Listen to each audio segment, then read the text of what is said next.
Hello and welcome to more notable names in African American history. Before we get into this episode, I do want to mention I do have ways to donate if you can, if it won't put you in the poorhouse if you wish to. By all means, first and foremost, if you got bills to pay, you need a way to pay your bills, don't donate to me. There are more important things. But if you wish to donate and it wouldn't completely hurt you, then alright. We have two ways. I have a coffee account, which you can donate single donations, smaller donations, and then I have a Patreon for month to month. They'll both be listed in the description box below the video. With that said, let's jump into the episode. In this episode, we are looking at a man who just recently passed away, Jesse Jackson. Civil rights leader, minister, politician, ran twice for president, I believe 84 and 88. Yeah. This is from biography.com. Pioneer civil rights leader, Baptist minister, and politician who ran twice for president. While an undergraduate, he became involved in the civil rights movement, going to Selma, Alabama to march with Dr. King in 1965.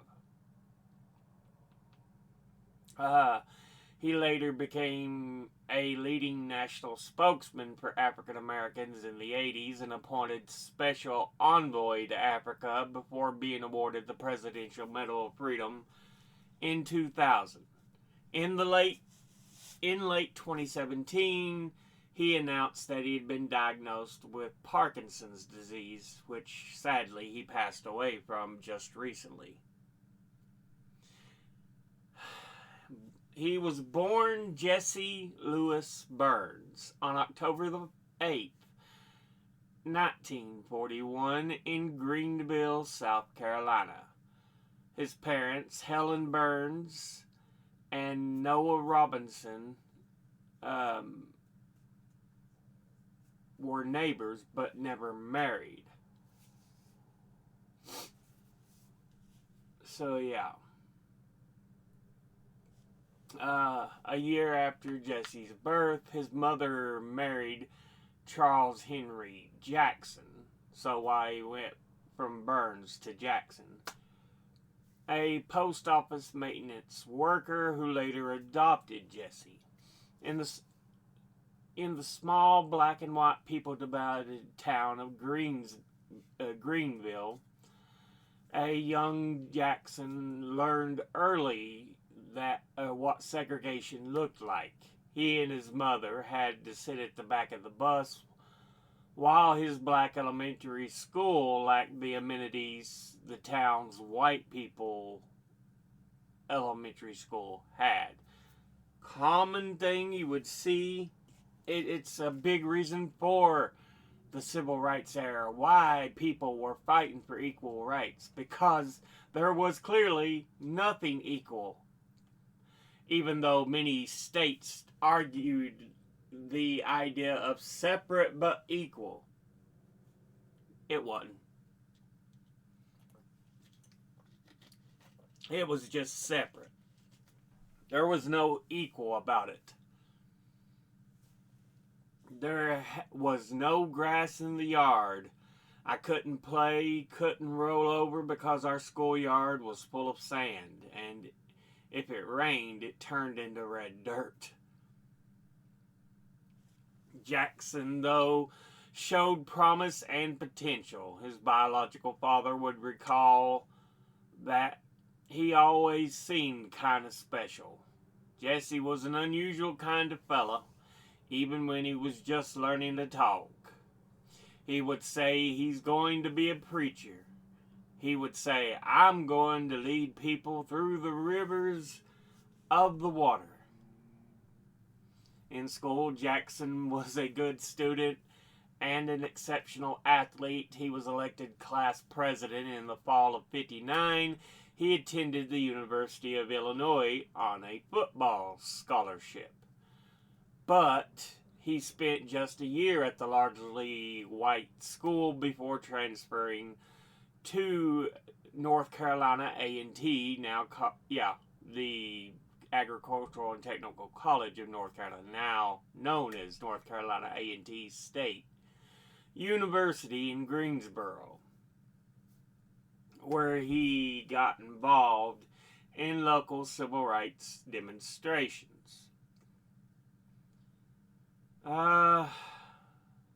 It was during this time he also met Jacqueline Lavinia Brown, whom he married in 1962. They would have 5 children together, and Jesse and Jacqueline remained married until his recent death in 2026. So yeah, there's an image of Jesse Jackson and his wife.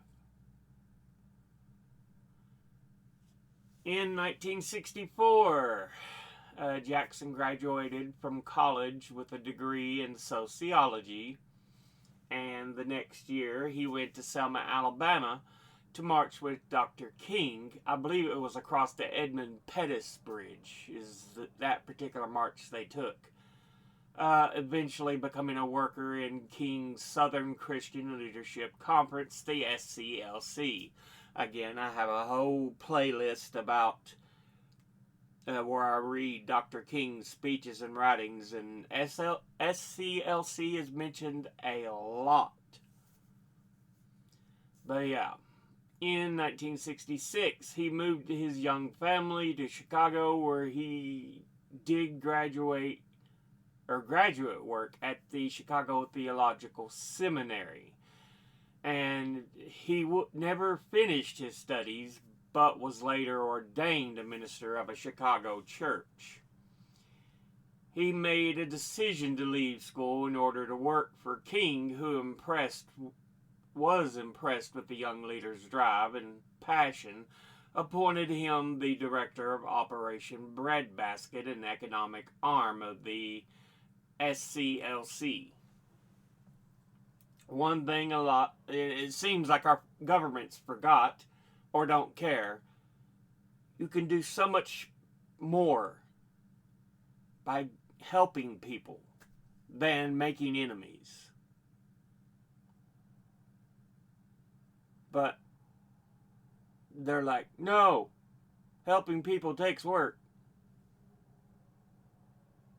Yes, but you can resolve so much more and endeavor so much more than trying to make everybody kneel or be crushed under your heel. There is always more to gain from being a good person, from helping others, than out and out destroying them. Although, like I said, out and out being angry, attacking others, easy to do. I fall to it too many times myself. But yeah. You can do so much more if you try to help people, because there's nothing they can really get angry at you for. They can try to be angry over this or that, but it's not going to work very well. But yeah. You could solve homelessness instead of banning free haircuts to the homeless, or dental care to the homeless, or putting spikes on benches so they can't lay on them at night. How about make open shelters that they can go to, that they can reach. Make sure they have food. Treat them like a fucking human being. I guarantee you, you'll get a lot more done in that direction. But Jackson's tenure with SCLC was not entirely smooth. While King at first was enamored with the brashness of the young leader, not everyone in the organization felt the same way. Conflict. Many felt that Jackson acted too independently, and eventually King came to tire of him as well. Just 5 days before the assassination, King stormed out of a meeting after Jackson had repeatedly interrupted him. Still, Jackson traveled with King to Memphis, where unfortunately Dr. King was assassinated on April 4th, 1968, while standing on the balcony of his hotel room. Jackson, who was in a room one floor below King's, later told reporters he was the last to talk to Dr. King, who passed away, he claimed, in his arms. Yeah, there is a famous photo, I think, taken the day before the assassination, and it shows Jesse Jackson as one of 3 people with Dr. King, and they're standing on the balcony of the hotel in Memphis. Like I said, though, I think it's the day before the assassination. Yeah. The events, as Jackson described them, immediately set up a wave of anger among others who were there at the scene and claimed Jackson had overstated his presence at King's shooting for his own gain. Jackson was eventually suspended by the SCLC, and he formally resigned in 1971. The same year he left the SCLC, he founded Operation Push, People United to Save Humanity. He created the organization based in Chicago in order to advocate black self-help, in a sense, let it serve as his political pulpit. In 1984, he established the National Rainbow Coalition, whose mission was to establish equal rights for African Americans, women, and LGBTQ people. The 2 organizations merged in 1996 to form the Rainbow Push Coalition.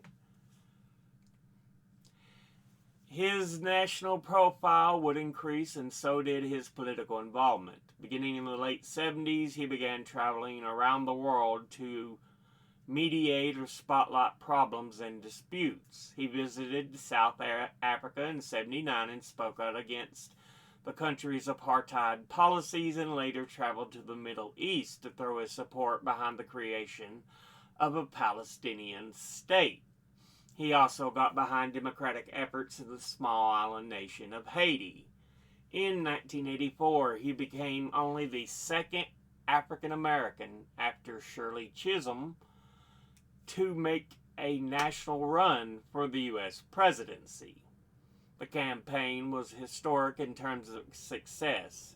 Jackson would place 3rd in the Democratic primary voting and garnered a total of 3.5 million votes, surpassing Shirley Chisholm's own ballot success. But the campaign also sparked some controversy when, in January 1984 interview with the Washington Post reporter, Jackson referred to Jews as Hymies and to New York City as Jaime Town. Protest erupted, and Jackson apologized for the remarks 1 month later.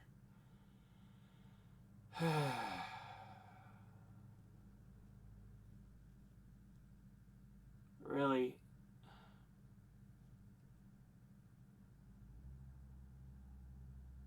So, again, we see these people are not perfect. No one is. It's like I tell people, don't have heroes. They are only human. They do screwed up things.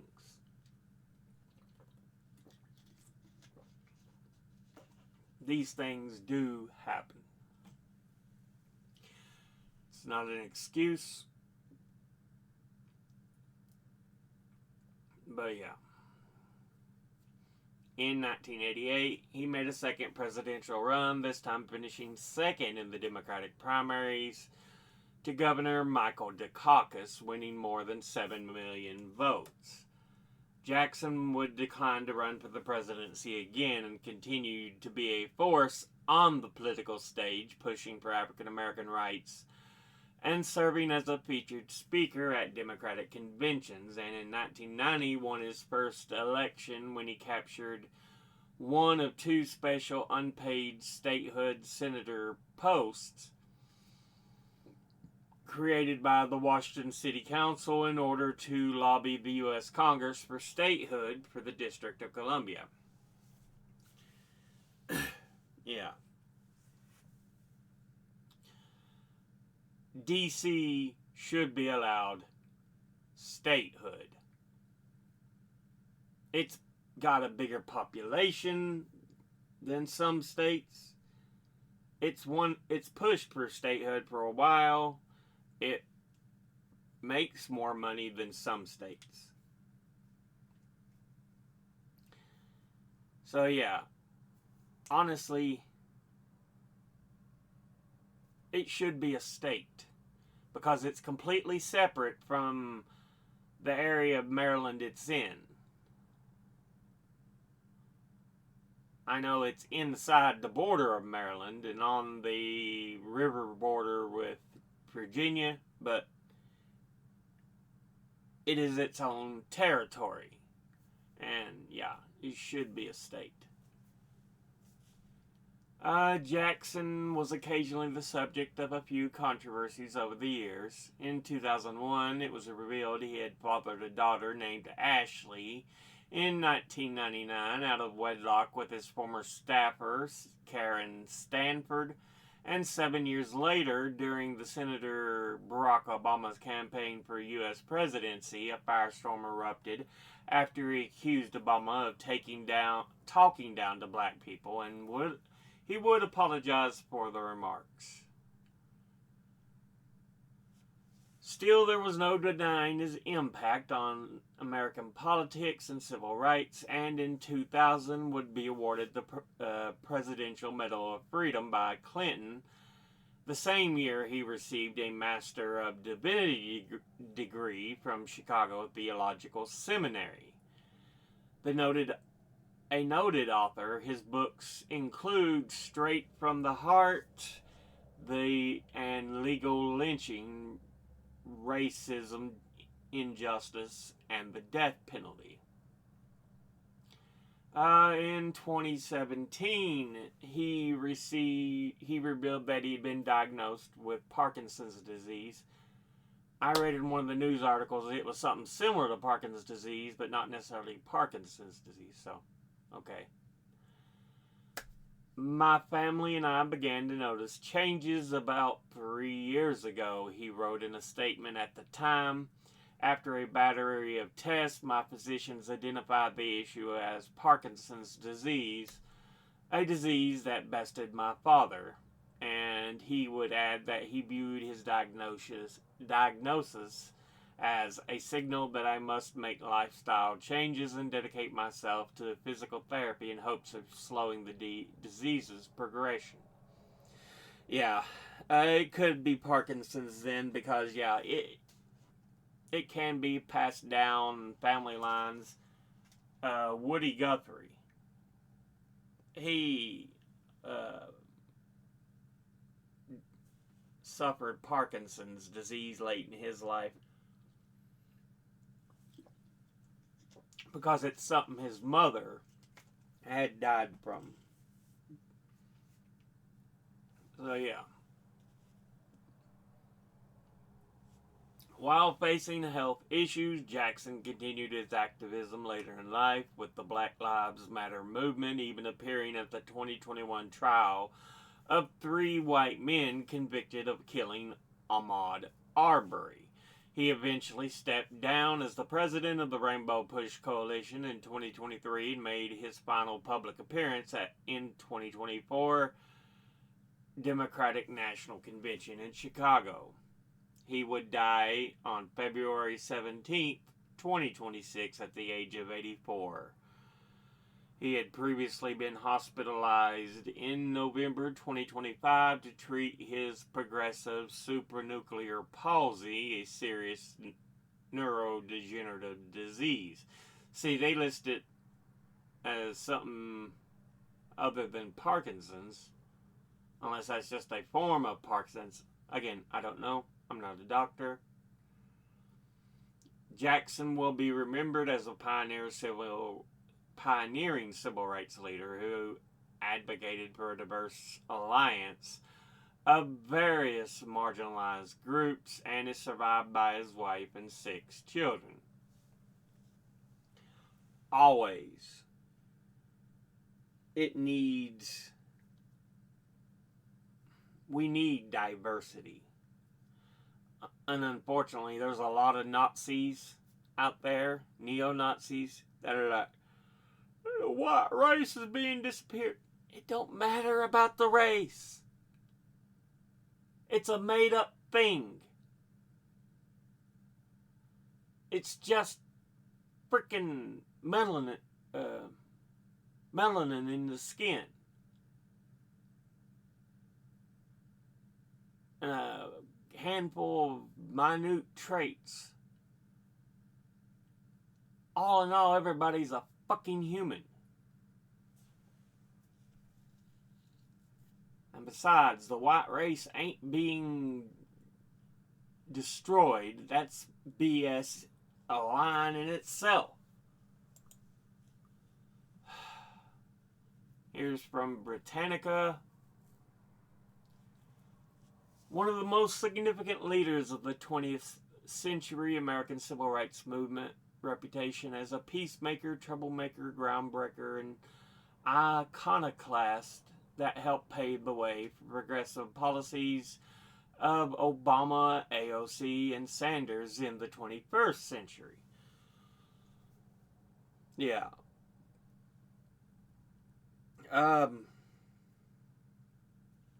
One of the early civil rights leaders,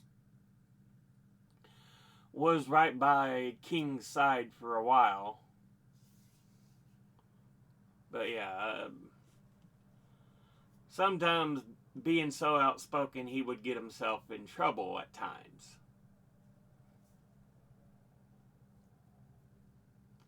So his mother was 16, and I think in the other article they said his father was 33 when they met. They never would marry, and thus he would be born under his mother's surname. But when Jesse was about a year old, she marries Charles Jackson, who adopts Jesse, more or less. Jesse takes on the name and everything.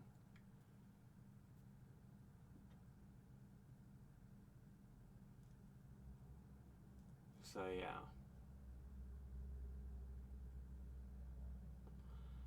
Even though Robinson didn't marry his mother, apparently he still stayed close with him.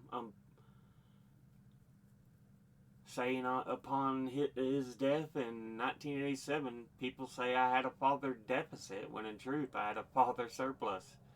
So yeah, if you take on your adopted father's name and you're still close with your birth father, okay.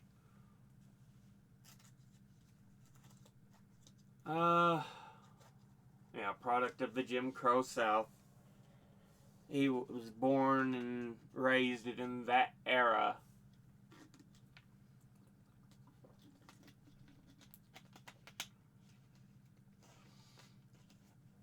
And became very active in his late teens, early 20s. Even when he went to college.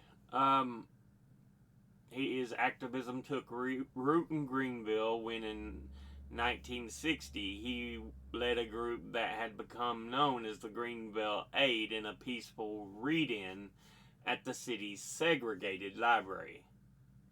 He and the other 7 students were arrested and charged with disorderly conduct. It was his first arrest and would not be his last. Yeah, imagine being so petty over something so just non-existent as, oh, the color of the skin makes them worse. No, it don't. We can't have them in the same library reading. Why? What does it do? Do atoms collide and boom, there's an atomic explosion? I swear. Yeah.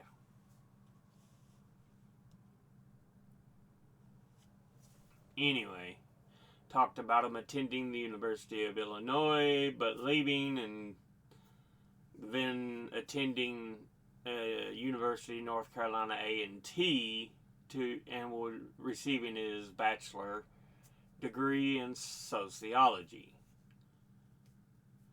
There he would meet his future wife. 5 kids with her, although he would have 1 kid out of wedlock. They would move to Chicago, and Jesse would do graduate work at the Theological Seminary in Chicago, but not graduate. Instead, following a path of civil rights activism. Yeah, I'm wanting to say that was on the Edmund Pettus Bridge he marched with King.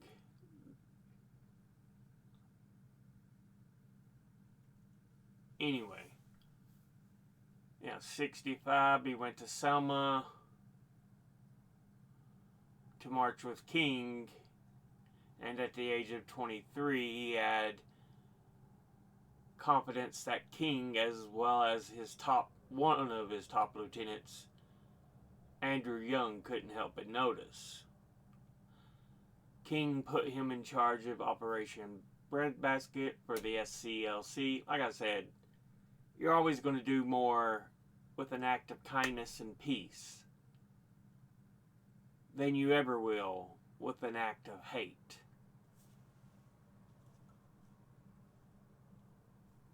Unfortunately, King would be assassinated, and Jackson was at the hotel. We know that for sure. But yeah.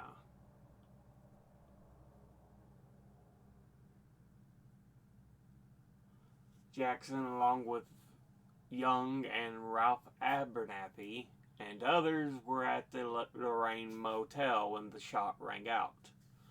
According to Young's account, Jackson put his hands in King's blood and wiped them on the turtleneck he was wearing.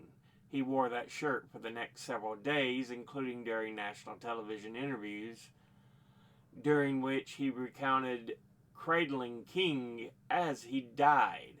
Jackson has said that his actions were a result of trauma, and he conceded that he did not cradle King, but instead reached out to him. But in a 2025 biography of Jackson, Dream Deferred, Jesse Jackson and the Fight for Black Political Power, journalist Abby Phillip re-interviewed some who had been at the scene and concluded there was fundamental truth that Jackson's actions in the wake of King's death were motivated in at least part by ambition.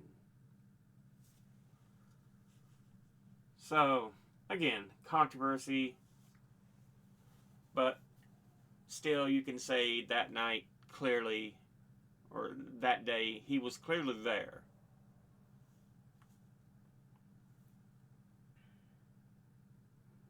And you know it had to be traumatic to see a man you had been working with just shot right in front of you.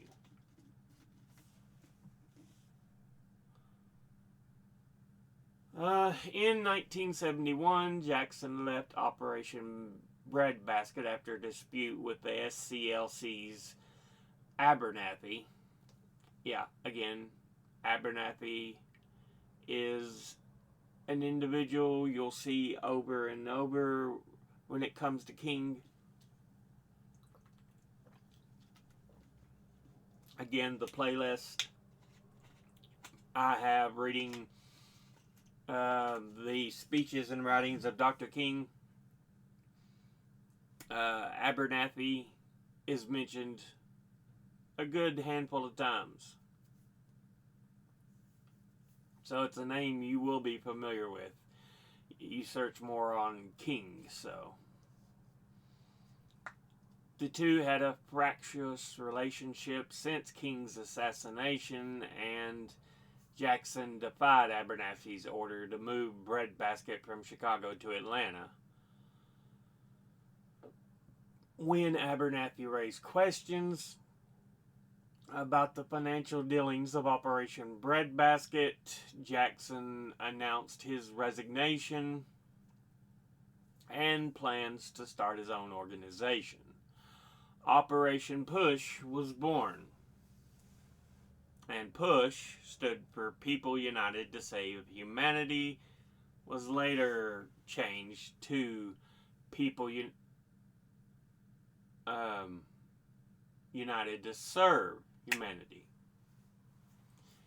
There is little doubt, however, that Jackson embraced the goal of a loftier title, and PUSH's agenda largely mirrored that of Operation Breadbasket, offering help to black teens struggling with drug addiction and crime, as well as pushing back against racist business practices.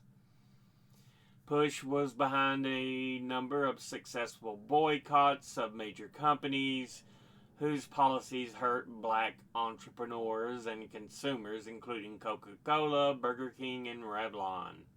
The boycotts were so successful that sometimes just the idea of a push boycott sparked corporate action.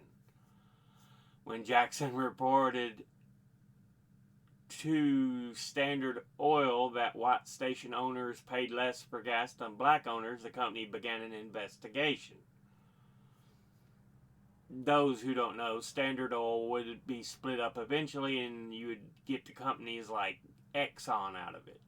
A lot of the big oil stations, gas stations and stuff. Oil and gas companies. But yeah. Jackson expanded the scope of PUSH's mission when in 1984 he created the National Rainbow Coalition, which sought equal rights for not just African Americans but also women and members of the LGBTQ plus community. And the two would form to become the Rainbow Push Coalition in '86.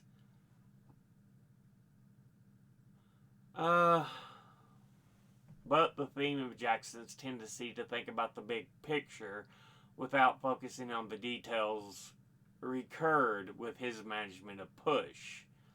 Joseph A. Califano Jr., who served as the U.S. President in Jimmy Carter's administration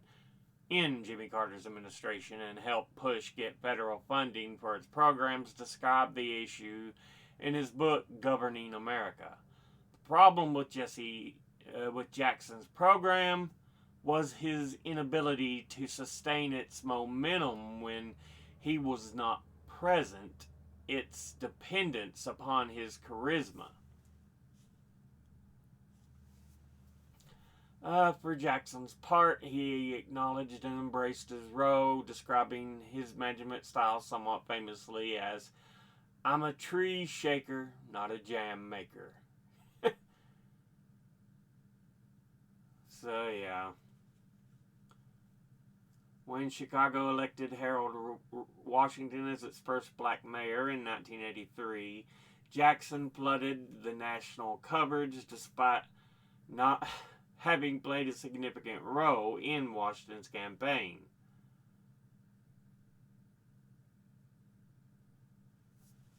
I think, as it looks here, he wants to really push African Americans, women, LGBTQ plus victories into the spotlight. But often that requires inserting himself. And I think that's where he tends to get in trouble. Talk about running for president in 84 and 88.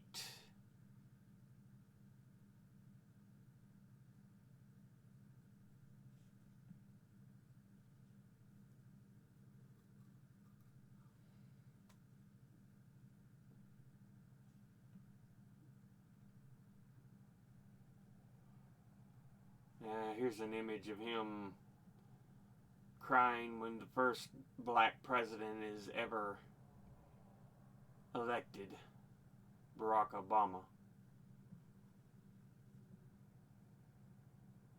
Because, remember, he came from the Jim Crow era South, saw so many actions and wrongs that just, you often have to question, why would people do this?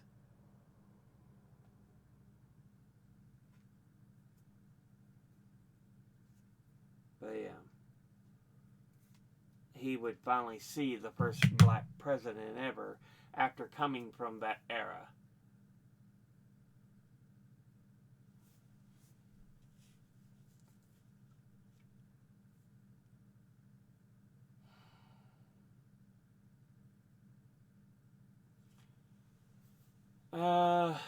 He would continue activism in the 1990s and into the 21st century, participating in events recalling the Bloody Sunday March across Edmund Pettus Bridge, and speaking at Black Lives Matter protests in the wake of the 2020 murder of George Floyd by a white police officer. His progressive policies were credited with paving the way for the political careers of AOC of New York and independent Bernie Sanders of Vermont. Sanders said that his presidential campaigns were the continuation of Jackson's run for the presidency. Jackson also endured scandal as news that he had fathered a child out of wedlock was revealed in 2001. And his son, former U.S. Representative Jesse Jackson Jr., was convicted of campaign fraud in 2013.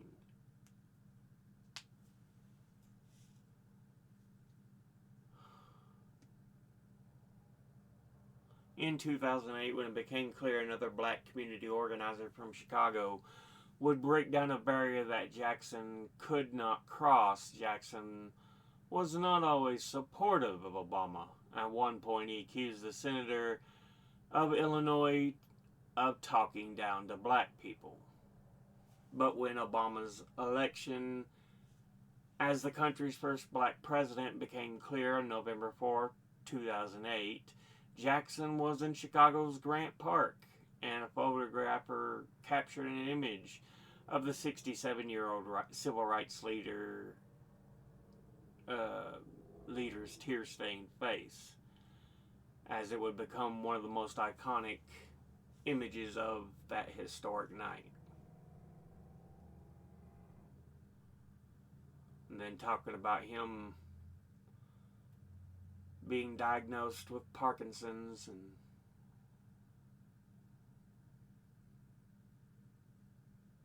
you see here they just diagnosed with a neurodegenerative condition called progressive supranuclear palsy,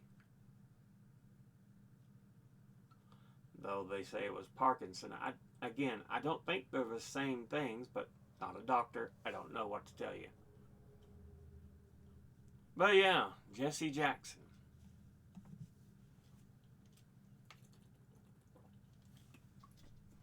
he unfortunately passed away just a day or so ago.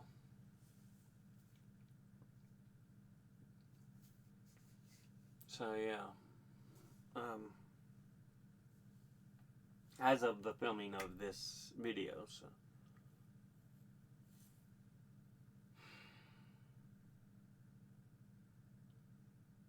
so many good leaders are lost, and yet we get these evil buffoons who are still out there making noise like Trump.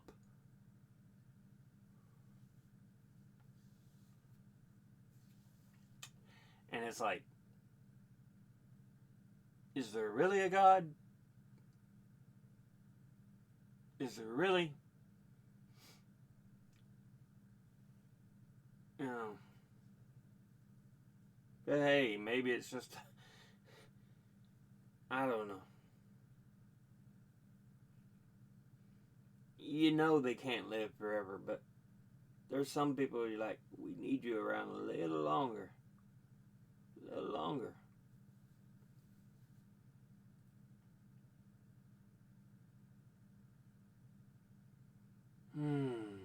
But yeah. We'll go ahead and end that episode there.